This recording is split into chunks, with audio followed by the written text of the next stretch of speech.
আকাশবাণী খবর পড়ছি প্রিয়া বিশ্বকর্মা। প্রথমে বিশেষ বিশেষ খবর।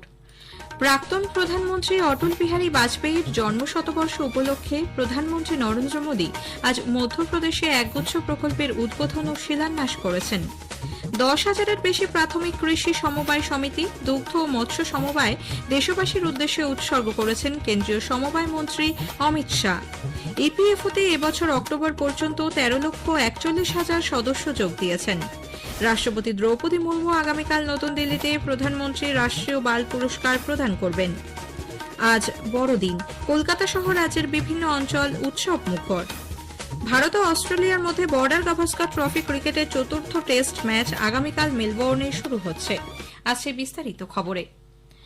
প্রধানমন্ত্রী নরেন্দ্র মোদী আজ মধ্যপ্রদেশের খাজুরাহোতে প্রাক্তন প্রধানমন্ত্রী অটল বিহারী বাজপেয়ীর 100তম জন্মবার্ষিকীতে দেশের প্রথম বহুমুখী কেন বেতোয়া জাতীয় নদী সংযোগ প্রকল্পের শিলান্যাস করেছেন।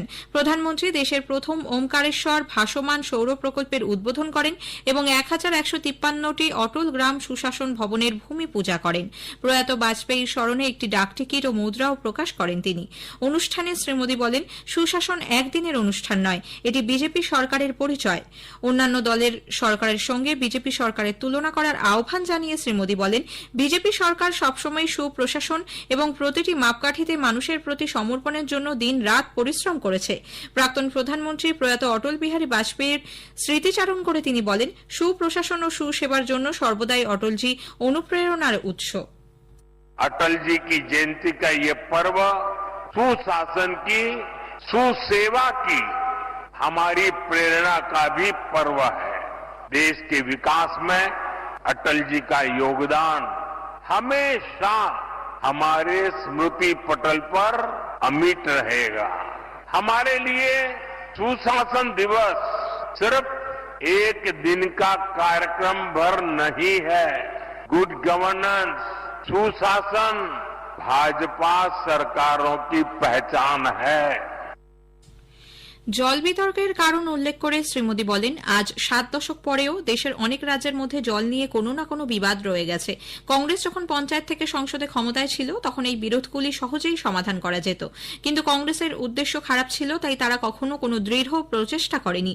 যখন অটলজির সরকার গঠিত হয়েছিল তিনি জল সম্পর্কিত চ্যালেঞ্জগুলির সমাধানের জন্য গুরুত্ব সহকারে কাজ শুরু করেছিলেন, কিন্তু 2004 সালে কংগ্রেস সরকার গঠন করার সঙ্গেই কংগ্রেস অটলজির সমস্ত প্রচেষ্টা স্থগিত করে দেয়। বাবা সাহেব আম্বেদকরের ভূমিকার প্রশংসা করে শ্রী মোদী বলেন, ডক্টর আম্বেদকরের দূরদৃষ্টি ভারতের জলসম্পদ, জল ব্যবস্থাপনা এবং বাঁধ নির্মাণকে শক্তিশালী করে তোলার ক্ষেত্রে গুরুত্বপূর্ণ অবদান রেখেছে। উল্লেখ্য, কেন বেতোয়া জাতীয় নদী সংযোগ প্রকল্পের জন্য খরচ হয়েছে 44,605 কোটি টাকা। প্রকল্প ব্যয়ের 90% কেন্দ্রীয় সরকার এবং 10% সংশ্লিষ্ট রাজ্য সরকার বহন করবে। প্রধানমন্ত্রী আগামী শুক্রবার স্বামিত্ব প্রকল্পের অধীনে 58 লক্ষ সম্পত্তির কার্ড বিতরণ করবেন। সেই সঙ্গে উপভোক্তাদের সঙ্গে কথাও বলবেন তিনি। এই প্রকল্পে গ্রামের প্রতিটি সম্পত্তির মালিকের হাতে অধিকারপত্র তুলে দেওয়া হবে। পঞ্চায়েতি রাজ মন্ত্রকের পক্ষ থেকে জানানো হয়েছে, এগুলি সম্পত্তির মালিকানার প্রমাণ হিসেবে বিবেচিত হবে। এই প্রমাণগুলি দেখিয়েই ঋণ পাওয়া যেতে পারে। সম্পত্তি সংক্রান্ত নানা বিবাদের মীমাংসার ক্ষেত্রেও এই কার্ড উল্লেখযোগ্য ভূমিকা নেবে। কেন্দ্রীয় সমবায় মন্ত্রী অমিত শাহ আজ নতুন দিল্লিতে 10,000-এর বেশি নতুন প্রতিষ্ঠিত বহুমুখী প্রাথমিক কৃষি সমবায় সমিতি, দুগ্ধ ও মৎস্য সমবায় দেশবাসীর উদ্দেশ্যে উৎসর্গ করেছেন।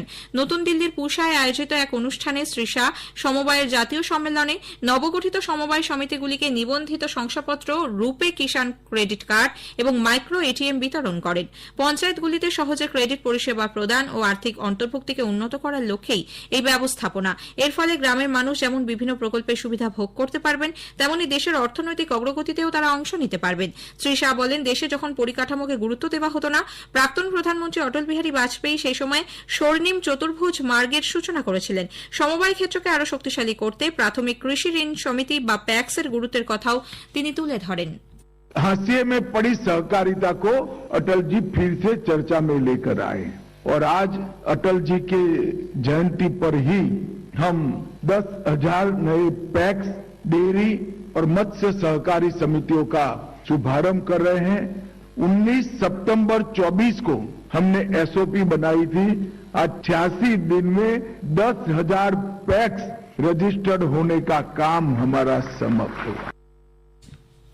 প্রাক্তন প্রধানমন্ত্রী অটল বিহারী বাজপেয়ীর জন্মশতবর্ষ আজ সুপ্রশাসন দিবস হিসেবে পালিত হচ্ছে। জাতীয় রাজধানীতে তাঁর সমাধিক্ষেত্র সদৈব অটলে শ্রদ্ধা নিবেদন করা হয়। 3 বার ভারতের প্রধানমন্ত্রী হিসেবে দায়িত্ব পালন করেন অটল বিহারী বাজপেয়ী। অসাধারণ বাগ্মী বাজপেয়ীজি একাধারে লেখক, কবি, সাংবাদিক, একজন নিঃস্বার্থ সমাজকর্মী এবং সর্বোপরি নেতাদের মধ্যে নেতা ছিলেন। তার নেতৃত্বে ভারত সাফল্যের সঙ্গে পোখরান-2 নিউক্লিয়ার পরীক্ষা চালায় এবং 1998 সালে পরমাণু শক্তিধর দেশ হিসেবে নিজেকে প্রতিষ্ঠা করে। কর্মচারী ভবিষ্যনিধি সংগঠন ইপিএফওতে এবছরের অক্টোবর পর্যন্ত 13,41,000 সদস্য যোগ দিয়েছেন। শ্রম ও কর্মসংস্থান মন্ত্রক জানিয়েছে, ক্রমবর্ধমান কর্মসংস্থানের সুযোগ, কর্মীদের সুবিধা সম্পর্কে সচেতনতা বৃদ্ধি এবং ইপিএফওর কার্যকর উদ্যোগের কারণে সদস্য সংখ্যা বৃদ্ধি পেয়েছে। প্রফেশনাল পে রোল ডেটা থেকে জানা গেছে, ইপিএফও চলতি অর্থবর্ষের অক্টোবরে প্রায় 7,50,000 নতুন সদস্য তালিকাভুক্ত করেছে। তবে এই সময়ের মধ্যে যুক্ত হওয়া মোট সদস্যের 58%-এরও বেশি হল 18 থেকে 25 বছর বয়সী। প্রায় 12,90,000 সদস্য ইপিএফও থেকে বেরিয়ে এসেছেন এবং পরবর্তীকালে আবার ইপিএফওতে যোগ দিয়েছেন। খবর শুনছেন আকাশবাণী থেকে। আমাদের সংবাদ শোনা যাবে ইউটিউব চ্যানেল আকাশবাণী সংবাদ বাংলা, ফেসবুক ও ইনস্টাগ্রাম আকাশবাণী সংবাদ কলকাতা এবং এক্স হ্যান্ডেল AIR নিউজ কলকাতাতে। রাষ্ট্রপতি দ্রৌপদী মুর্মু আগামীকাল নতুন দিল্লিতে 7টি বিষয়ে কৃতিত্ব দেখানোর জন্য 17 জন শিশুকে পুরস্কৃত করবেন। শিল্প, সংস্কৃতি, সাহসিকতা, উদ্ভাবন, বিজ্ঞান ও প্রযুক্তি, সামাজিক পরিষেবা প্রদান, ক্রীড়া এবং পরিবেশ সংরক্ষণে বিশেষ কৃতিত্বের জন্য প্রধানমন্ত্রী রাষ্ট্রীয় বাল পুরস্কার প্রদান করা হবে। প্রধানমন্ত্রী নরেন্দ্র মোদী আগামীকাল বীর বাল দিবস উপলক্ষে ভারত মণ্ডপমে এক অনুষ্ঠানে যোগ দেবেন। ওই অনুষ্ঠানে তিনি সুপোষিত গ্রাম পঞ্চায়েত অভিযান প্রকল্পের সূচনা করবেন। এই প্রকল্পের মাধ্যমে শিশুদের পুষ্টি যোগানোর বিষয়টি সুনিশ্চিত করা হবে। আফগানিস্তানের অন্তর্বর্তীকালীন তালিবান প্রশাসন দাবি করেছে, পাকিস্তানের ফাইটার জেট বিমানের বোমাবর্ষণের ফলে পূর্ব পাকতিকা প্রদেশে কমপক্ষে 46 জন প্রাণ হারিয়েছেন। তালিবান প্রশাসনের উপমুখপাত্র মোল্লা হামদুল্লাহ ফিতরাত বলেন, পাকতিকার বারমাল জেলায় অন্তত 4টি জায়গায় পাকিস্তানিরা বোমা ফেলেছে। এর জেরে ধ্বংস হয়েছে বহু ঘরবাড়িও। এ নিয়ে দ্বিতীয়বার পাকিস্তান তালিবান অধীনস্থ আফগানিস্তানে হামলা চালাল। প্রথমবার হামলা চালায় গত মার্চে। কাজাখস্তানের আক্তাউ বিমানবন্দরের কাছে আজারবাইজানের একটি বিমান ভেঙে পড়ার ঘটনায় এ পর্যন্ত 27 জনকে জীবিত অবস্থায় উদ্ধার করা সম্ভব হয়েছে। 190 আসন বিশিষ্ট এই বিমানে 67 জন ছিলেন, তাদের মধ্যে 5 জন ক্রু সদস্য।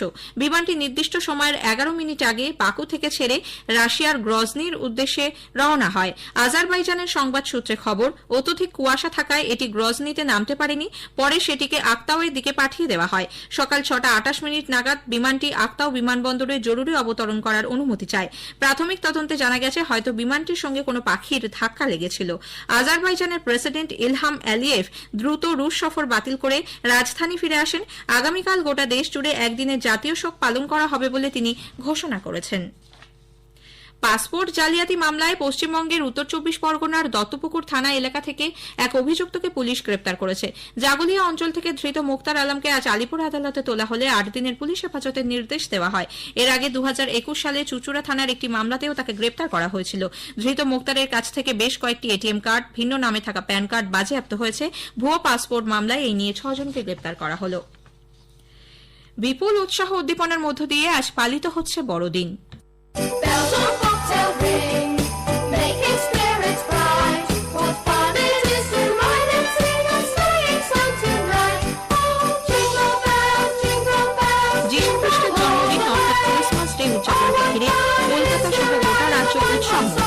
একটি প্রতিবেদন। বড়দিনে দিনভর আলিপুর চিড়িয়াখানা, ভিক্টোরিয়া মেমোরিয়াল হল, নিকো পার্ক এবং সেন্ট পলস ক্যাথিড্রাল চার্চ ও ময়দান এলাকায় ছিল নজর কাড়া ভিড়। ছিল সেলফি তোলার ধুম। আর সন্ধ্যা নামতেই জনতার ঢল পার্ক স্ট্রিট মুখী। নানা রঙের আলোয় সেজে ওঠা পার্ক স্ট্রিটে মাথায় সান্তা টুপি পরে 8 থেকে 80 সকলেই হাজির। মুখে বাঁশি, চোখে রঙিন চশমা পরে ছোটরাও মা বাবার সঙ্গে মেতে উঠেছে উৎসবে। যান চলাচল যাতে বিঘ্নিত না হয় তার জন্য গোটা পার্ক স্ট্রিট এলাকা জুড়ে দুপাশের ব্যারিকেড গড়ে তুলেছে কলকাতা পুলিশ। তবে ভিড় আরো বেশি হলে যে কোনো মুহূর্তে পার্ক স্ট্রিটে যান চলাচল নিয়ন্ত্রণ করা হতে পারে বলে ট্রাফিক বিভাগের তরফ থেকে আগাম ঘোষণা করা হয়েছে। রাজ্যে সাম্প্রতিক জঙ্গি তৎপরতার দরুন বড়দিন ও বর্ষশেষের উৎসবে এবার বাড়তি সতর্ক পুলিশ প্রশাসন। বিশেষ নিরাপত্তা বলয় গড়ে তোলা হয়েছে শহর জুড়ে। গোটা পার্ক স্ট্রিট জুড়ে প্রায় 7টি ওয়াচ টাওয়ার বসানো হয়েছে। বড়দিনের নিরাপত্তায় শহরের বহাল রয়েছে heavy radio flying squad, quick response team ও সার্মেয় বাহিনী। ইভটিজিং রুখতে রয়েছে পুলিশের উইনার্স বাহিনী ও সাদা পোশাকের কর্মীরা। অভিরূপ ভট্টাচার্য, আকাশবাণী সংবাদ, কলকাতা।